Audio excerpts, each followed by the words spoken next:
လန်ဒန်ဒါဘီပွဲဆွမ်းတဲ့အာဆင်နယ်ချက်စီကို3ပွဲဆက်အနိုင်ယူနိုင်မလား။ Sport ပရိသတ်များအားလုံးပဲမင်္ဂလာပါ။အောင်မြင့်ရတဲ့အောင်ပွဲကြို3သက်ချက်အစီအစဉ်နဲ့ပြန်လည်ကြိုဆိုလိုက်ပါတယ်။ဒီနေ့မှာတော့တနင်္ဂနွေနေ့ညပရီးမီးယားလိပွဲစဉ်တွေထဲက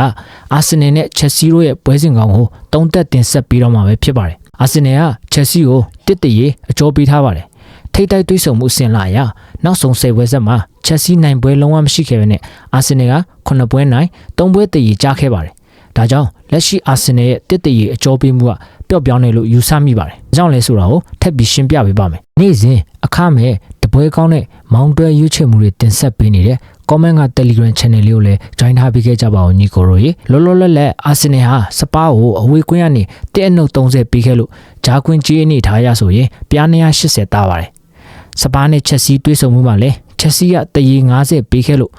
ချက်စီကပြား100တားပါတယ်။ဒါဆိုရင်အာဆင်နယ်ကချက်စီထက်ပြား180တားပြီးတော့အိမ်ကွင်းဆိုရင်1-30